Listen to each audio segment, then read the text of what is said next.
direito coletivo no Brasil, né, ele estabelece que as relações entre empregados e empregadores, ela pode ser feita através de acordos coletivos e de convenções coletivas. Como todo mundo sabe, o acordo coletivo é aquele feito entre a empresa e o sindicato diretamente. E a convenção coletiva é feita entre sindicato patronal e sindicato de trabalhadores. Há uma prevalência, evidentemente, da convenção coletiva sobre os acordos coletivos. Mas o que nos interessa expor aqui é que desde o início da crise brasileira, né, em que o Brasil, né, se afundou realmente, que houve uma mudança nas relações, né, trabalhistas, ou seja, sindicais, ou seja, a relação dos sindicatos patronais, das empresas, com os seus sindicatos, né? Os próprios sindicatos, que antes, né, eles tinham um certo conforto, porque havia, né, o Instituto, né, da continuidade das convenções coletivas, né, não eram modificadas por qualquer negociação ou por qualquer decisão judicial, né, que se chamou de ultratividade. Isto acomodou o sindicato de trabalhadores. Então, o que aconteceu? As reivindicações dos sindicatos, elas passaram a ser muito mais de cunho social do que realmente trabalhista. Porque, do ponto de vista trabalhista, praticamente se esgotou, né, as reivindicações dos trabalhadores. E houve, então, já no início deste ano, ainda a prevalência desta modalidade. Os sindicatos tinham uma posição mais confortável, porque sabiam que aquilo que eles haviam conquistado numa convenção anterior não poderia ser retirado. Posteriormente, né, veio uma decisão do ministro Gilmar Mendes que acabou com a ultratividade, dizendo que não era mais, né, possível, né, se julgar qualquer pendência, né, qualquer litígio de natureza coletiva usando a ultratividade. A partir daí, né, os sindicatos, né, levaram, evidentemente, né, um grande susto, vamos chamar assim, né? Como é que vão ficar daqui para frente. Então nós tivemos, este ano de 2017, o início do ano, as convenções negociadas foram normais. A partir desta decisão do ministro Gilmar Mendes, uma liminar acabando com a ultratividade, os sindicatos já começaram a se sentir enfraquecidos, né, porque teriam que negociar novamente todos os seus benefícios e tal. Diante disso, né, houve uma mudança no comportamento do movimento sindical e também nas mesas de negociação. Então, a partir daí, né, com a crise econômica, né, a reivindicação sempre de maior vulto, de maior necessidade dos trabalhadores, era o reajuste salarial, né? E, surpreendentemente, o que aconteceu, né? A inflação, que nós sempre criticamos, sempre achamos que era muito alta, começou a baixar, né? E os reajustes salariais, que antes tinham uma média de 7%, 8%, né, passaram a ter de 4%, 3%. Né? E isto foi perdendo um pouco o interesse do trabalhador. Com isso também veio, neste ano, a grande perda dos empregos. Né? Nós perdemos aí quase 14 milhões de empregos. Então, o que era importante para o trabalhador não passou a ser um reajuste de 3%, 4%, mas sim a manutenção dos empregos.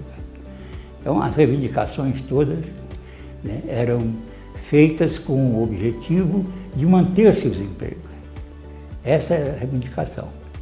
Mas as empresas realmente não tinham condições de manter os seus quadros, porque a crise ela atingiu a todos os segmentos, a todas as atividades, né? Desde a atividade dos trabalhadores em higiene e conservação, até nos consultórios médicos, dentistas, todo mundo sofreu, né? Os escritórios de advocacia, todo mundo sofreu, né? Todas as atividades sofreram. Então, as negociações coletivas, elas passaram a ser mais prudentes por parte dos trabalhadores. Os trabalhadores passaram a aceitar, né, um reajuste menor, né, passaram a não fazer tantas exigências de novas conquistas, né, que pudessem influenciar no custo da folha de pagamento. Enfim, foi uma fase, né, de começou-se esta real acomodação, né. Por fim, né, veio no segundo semestre, como lá neste período são feitas as maiores negociações coletivas, né, metalúrgicos, químicos, petroleiros, enfim, né, todas as grandes negociações são feitas no segundo semestre, né, de setembro a novembro, né. E com isto, né, os sindicatos começaram a, nas próprias reivindicações, se prevenir, né, contra a eliminação da ultratividade, né, inclusive reivindicando como cláusula, como reivindicação, né, o não cumprimento da eliminação da ultratividade, né. Então foi uma negociação difícil, de chegar a um entendimento, os reajustes eram muito baixos, entende?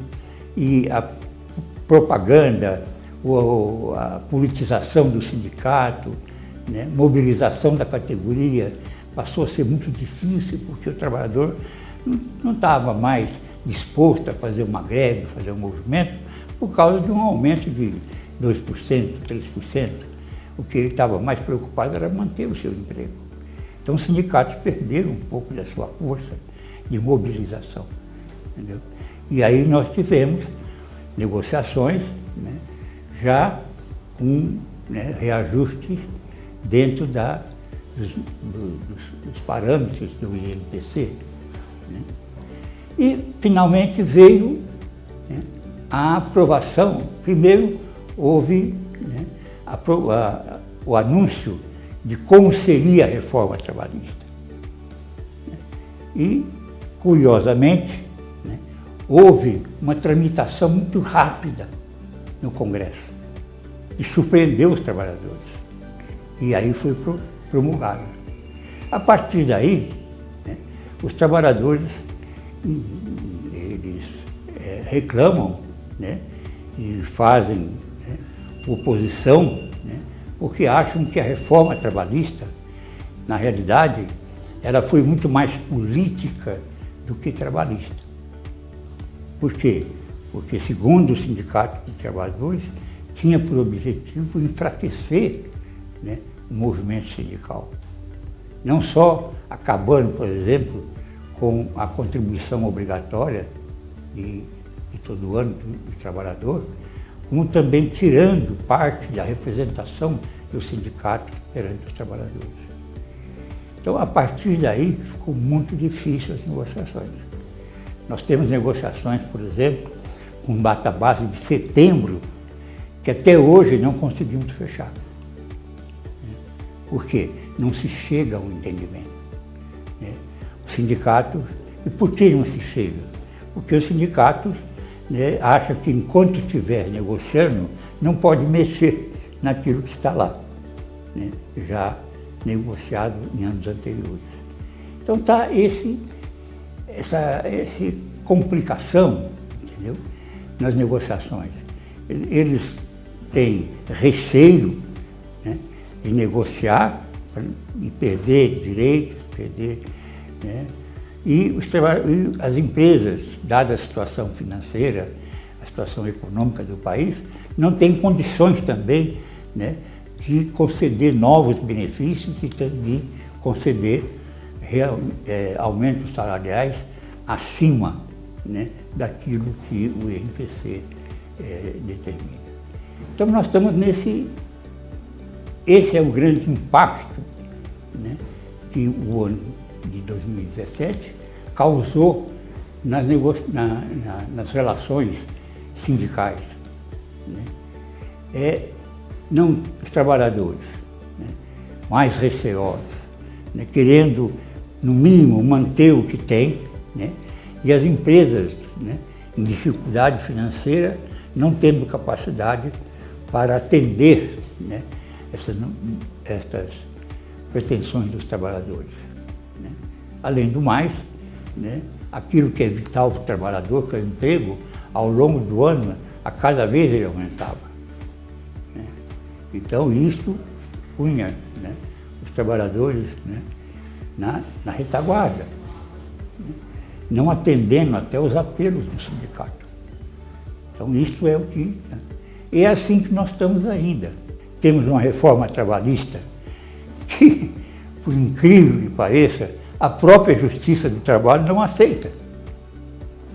A Justiça do Trabalho, que tem o dever, né, de julgar, né, os litígios trabalhistas, não aceita a reforma, né. E, com a circunstância, a Justiça do Trabalho, por que ela faz isso? É uma desobediência? Não, porque a Justiça do Trabalho é a única justiça que tem um poder normativo. Eles podem negociar, né, eles podem decidir fora da lei. A única vantagem realmente que eu vejo na reforma trabalhista foi, né, algo que eu defendi durante muitos anos e continuo defendendo, foi a prevalência do negociado sobre o legislado. Eu acho que aquilo que se resolve, né, entre patrões e empregados na mesa de negociação, ele tem mais força, tem mais legitimidade do que a própria lei, né? Porque na convenção coletiva, na negociação, você pode fazê-la de acordo com a situação econômica, social, política do país, naquele momento, né? Já, diferentemente, se você não tem a negociação, você tem que submeter a lei, né? E a lei, ela é estática, ela não é dinâmica, ela não acompanha a evolução. Se o país está numa crise ou está bombando, como se diz na gíria hoje, não importa para ela, a lei é aquela, né? Na negociação você pode adequar. Então essa é que eu acho que foi o grande benefício que essa reforma traz, né, na relação entre trabalho e capital. Mas não vamos ter resultados imediatos. Dizer que a reforma vai criar empregos, né, não é uma verdade. Eu acho que nós vamos ter aí um período de pelo menos 2 ou 3 anos de adequação a esta nova realidade. E, provavelmente, doravante, as negociações coletivas, elas serão mais realistas, serão mais justas, né, serão mais equitativas, né, e obedecerão, né, se não no todo, a necessidade do trabalhador e serão também, né, feitas dentro da possibilidade econômica da empresa no momento. Isso é que eu acho que deve ser, né, o caminho que nós vamos trilhar daqui para frente. No momento, está tudo numa área cinzenta, não se sabe, né, como é que Eu, por exemplo, não tenho nenhuma conhecimento de algum dissídio coletivo que tenha sido julgado já na nova lei. Por quê? Porque tanto um lado como o outro está evitando de a justiça do trabalho. Então, por isso que você tem datas básicas de setembro que até hoje não fecharam. Tem outros que fecharam, né? Mas já fazendo algumas modificações de acordo com a lei. Isto era a nossa consideração sobre o impacto da reforma trabalhista sobre as relações trabalhistas sindicais.